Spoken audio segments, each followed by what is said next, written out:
Ito ang lumang bayan ng Pantabangan na pinalubog para gawing dam. Sa video ito, samahan nyo kaming pasyalan ang pinalubog na bayan at kung naging matagumpay ba ang aming pagpunta sa lugar na ito. Ayun guys, nakuha na natin yung Aerox ano? Intang. Intang. Malayo po yun, hindi naman po. Pag pumunta po ng ano, nung lumang bayan, hanggang 12 lang po. Yung mga bating namin ni Joshua, gano'n, ramdam na ramdam ko na yung sarap. Nasa dulo yung NMAX.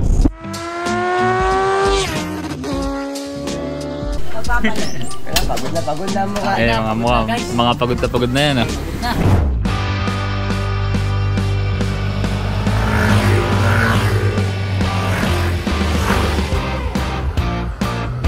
What's up guys? Welcome back sa ating YouTube channel. Ngayong araw pupunta tayo ng Pantabangan. Babalikan natin yung Pantabangan na dun sa may sikat na lugar, yung lumubog na bayan. Meron tayong kasama ngayon. So ang gagawin natin ngayon kukunin pa natin yung motor doon sa may Angeles City sa Pampanga. Then babalik tayo dito ng Nueva Ecija tapos para balikan yung mga iba nating kasama no. Wala tayong ibang motor na mahanap saka marerentahan dito sa area natin kaya napilitan tayo doon sa may Pampanga kumuha no. Blinking ako ha? Buti ako nakatulog eh. Sa? 30 minutes. Ano po ma'am? Yung sa sinan nyo pong ano ma'am, address sa may hindi wait lang, check ko lang po sa message. Sa may ano po sa may San Ramon Street, Santo Domingo. Lilipat po ng pick up. Pwedeng pa-send po yung ano nun, yung address din sa Messenger para ma-pinpoint ko po. Yung sa motor nyo to, lipat daw ng pick up point. Mas baba ng konti. Saver na ito. Wala rin palang gasto eh. Ayun guys, nakuha na natin yung Aerox ano. Natagalan lang ng konti no kasi hindi daw nag-reply kanina yung huling gumamit no. Pero ito na yung itsura niya no. Medyo gamit na rin pala no. Akala ko brand new. Unang feel natin sa pagsakay natin ano siya. Mas magaan siya kumpara sa NMAX. Kulay blue yung kanyang background. Mas maganda yung gauge nung sa may NMAX kasi mas visible siya kumpara dito. Dahil dark blue yung kanyang kulay, medyo nababawasan yung visibility niya no? Lalo ngayon matirik na yung araw. Dito sa kanya ang kagandahan, meron siyang RPM dito sa left side. Kung ikukumpara yung steering niya dun sa may NMAX, pagka nililiko natin siya no, mas matigas siya ng konti. Sa NMAX kasi mas maluwag yung steering niya kapag nililiko-liko. Mas malambot siya kumbaga. Malakas yung ano niya. Malakas yung arangkada niya. Hindi ko matansya kung ano yung mas malakas pero feel ko itong Aerox mas mabilis siyang makarating ng higher speed. Time check tayo, 7:70 na yung oras. Pupunta na tayo ngayon ng Hain, pabalik na tayo. Isa pa palagay sa napansin sa nararamdaman ko no, parang yung paggamit natin itong Aerox parang same siya nung feel kapag gagamit natin yung click no, kasi doon tayo nanggaling data yung click 125 natin. Yung sitting position natin medyo same siya rito. Then ang kaibahan lang medyo mas nadagdagan ng comfortability yung feel dito sa Aerox kumpara doon sa click. Then sa paanan naman natin wala kasi siyang footboard na sa harapan, yung nakapaangat na ganon no. Ito lang yung paa natin na yan no. Ito merong karinderya ata rito.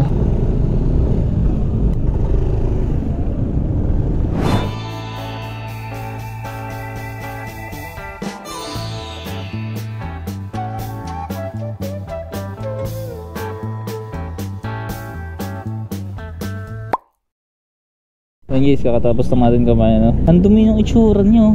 Puro alikabok siguro. Nag long ride din yung huling gumamit ya ganun ano. Puro alikabok. Marumi nga pinang ano siguro long ride din. Mga ataw sila. Grabe yung ano nito guys, yung torque, napakalakas ng hatak niya. Ramdam ko yung difference niya dun sa may NMAX. Hindi ko lang sure sa dulo no. Mamaya subukan natin testing pagka walang sasakyan.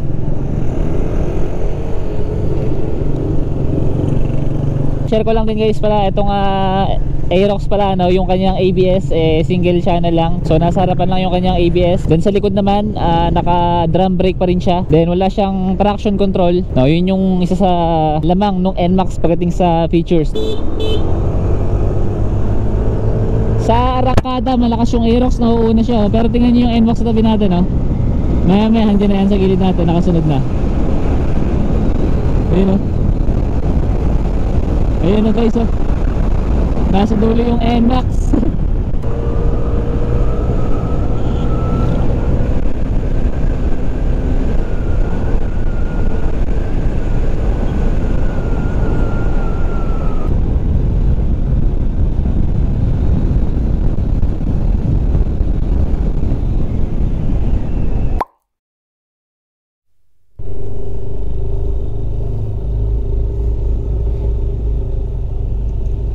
Ayun yung mga kasama natin, oh. Yung naka NMAX, tapos yung Aerox, yan. Then yung Click. Bali 4 na motor tayo na, tapos bawat motor na may mga tiki-tikisang angkas.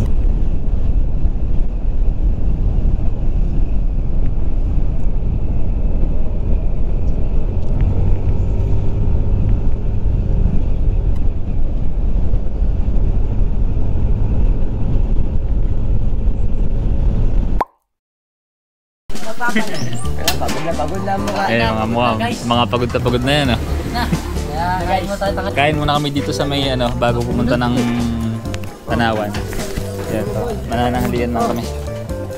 Lalo na si Boy. Ayan, yung Boy, pork steak. Tinan mo itim yan. Tapos sisig. Ayan. Ayan guys, yung mga motor natin, no. Kakayari lang natin kumain dito sa may bago umakit ng pinakatanawan, no. Ayan yung mga motor natin. Yan yung Aerox, yan yung NMAX yung sa atin. Then ito yung Click. Tapos ito yung isa nating nirentahan na NMAX din.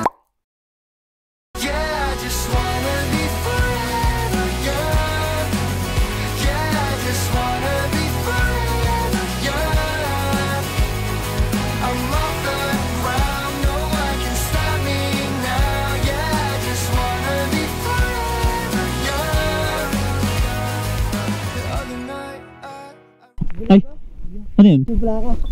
Bakit? Ito mama. Buti may extra ako sa bahay. Paano? Kami ni Joshua kanina pa kami paikot-ikot doon. Pero mga bakit namin ni Joshua gano'n, no? Ramdam ko na yung tara. Ang Laor ay isang baryo noon mula sa bayan ng Bungabon, Nueva Ecija. Ang Laor ay tinatawag rin bilang Tanawan dahil sa magandang lokasyon na ito at sa iba't ibang mga view deck na pwede mong mapuntahan kung saan ay tanaw mo ang ilang mga kabayanan sa probinsya ng Nueva Ecija, gaya ng Santa Rosa, Cabanatuan at Gapan.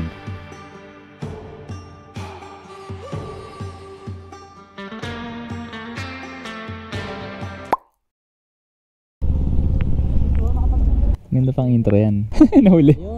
Okay na yun. Pang intro pa din yan. Okay na yun, tara.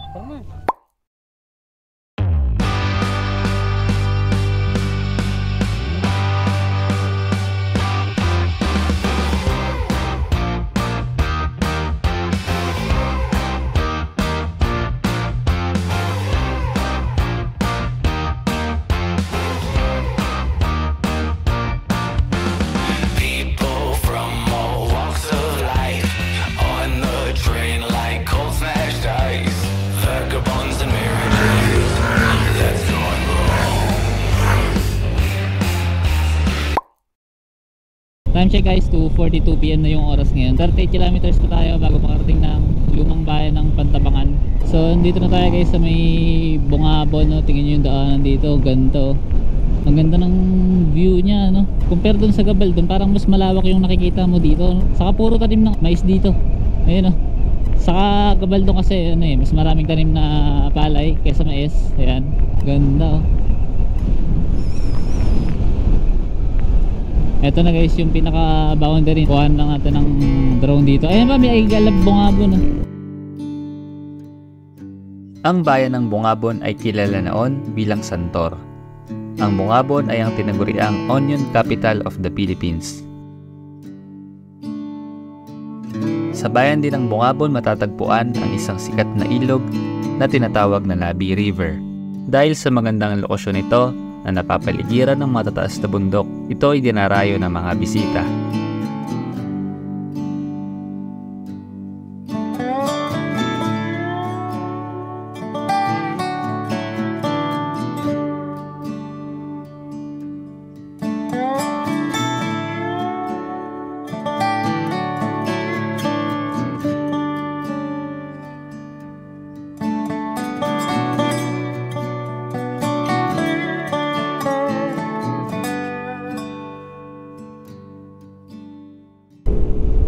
Rizal. Dito tayo dito. Dito tayo sa gilid. Sa Rizal naman. Saglit lang ako, kuha na ako ng saglit, mabilisan lang ng drone. Bayan ng Rizal. Ngayon ko lang dinapuntahan to eh.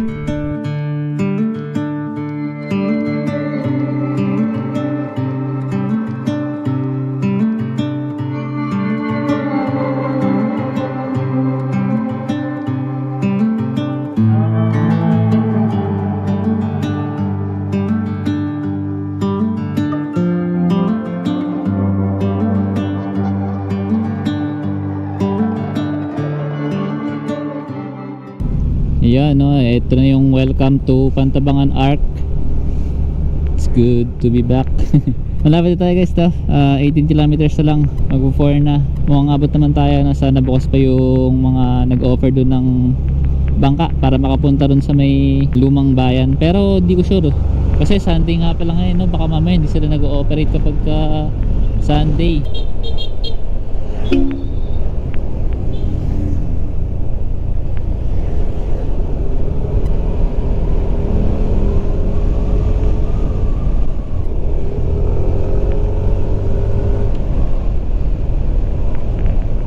Ere yung pinuntahan ko. Andun yung I Love Pantabangan sa may tinuro ko. Doon yung pinuntahan ko. Yung I Love Pantabangan. Sabi ko magbibideo lang ka ako. Okay lang naman. Bawal yan, bawal yan.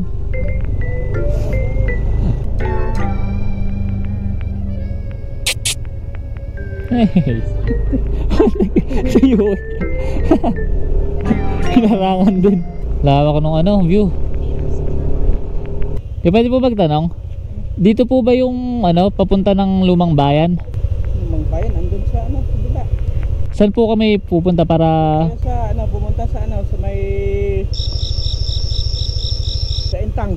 Intang? Oh, Intang. Malayo po yun? Hindi naman po. Check this out, ha! Mga ginaming malulupit ng mga propeta, pilit kong pinapasa. Dala ko ng mga kargada, papatunayan lang na di ka na makagalaw sa kung silita. Hindi mo na matatagalin ng mga babala, ito masimula, yo! Pero yung open po yun, yung sa mga, di ba sa mga sakisa po ng bangka yun para makapunta sa may open po yun ngayon? Okay. Ay, ere yung pinanggalingan nila Vice. Dito nagpunta sila Vice ganda nung nag-birthday. Oo, nito lang, nung kinabukasan nung nagpunta ako. Diyan nag-celebrate ang birthday. Ah, may register. Magkano kaya to? Baka may fee. May bayad kaya to? Magkano po yun? 30 per head. Ikaw na, magsulat. Pangisulat ko. Doon po, may babayaran pa o dito lang po yun. Eh, pag pumunta po ng nung sa may, hindi, yung lumang bayan. Wala na po eh. Ayun po yung pulin. Ah, hanggang 12 lang po. Pero kita naman na po yun, Oo, ay, makakapag-picture na po kayo. Ayun, hanggang 12 pala sila. 6 AM to 12 lang pala rito na pagbisita. Ha? Okay, isa lang daw. Yung bayad. Diyan lang po kami magka-park. Sa baba po. Ay, may bridge pala. Pwede pong mag-drone dyan? Ay, pwede po. Ayun.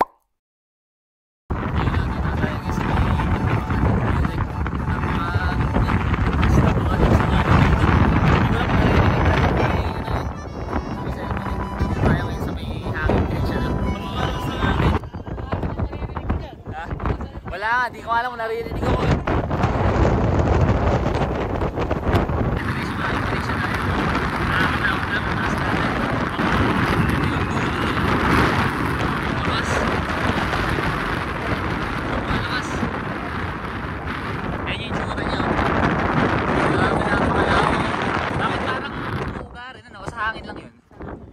Pero umuga talaga yung tinatapakan natin, hindi naman.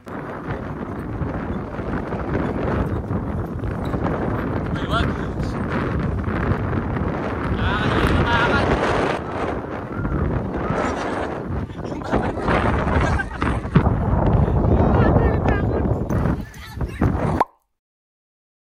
Yan bali yung entrance dito guys 30 pesos per head siya. Tapos wala naman ang babayaran sa ibang mga wala namang siyang time limit. Di ko lang alam kung anong oras yung sarado nila dito kung nagsasara sila Pero yung Pero yung pagpunta doon sa may lubog bayan or sa pinalubog na bayan, hanggang lang siya 12 PM dahil delikado raw kapag lagpas pa rin yung yung oras kasi baka ngayon yung sa dahilan lumalakas siguro yung alon.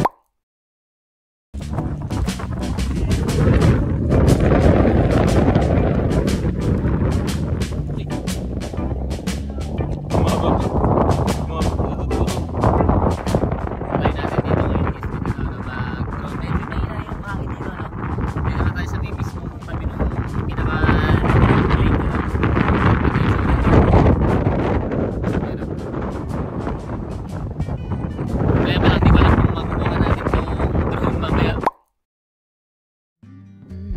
Ang lumang bayan ng Pantabangan ay pinalubog noong taong 1970 dahil sa potensyal nito na gawin bilang isang dam.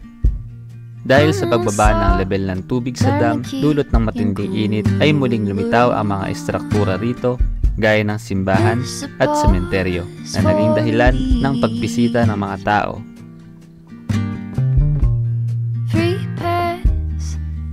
At sa unang pagkakataon na pagpunta natin sa bayan ng Intang, bigo tayong mapuntahan ang pinalubog na bayan. Ayon sa mga nagbabantay, bukas lamang para sa mga bisita ang pinalubog na bayan mula alas 6 ng umaga hanggang alas 12 ng tanghali.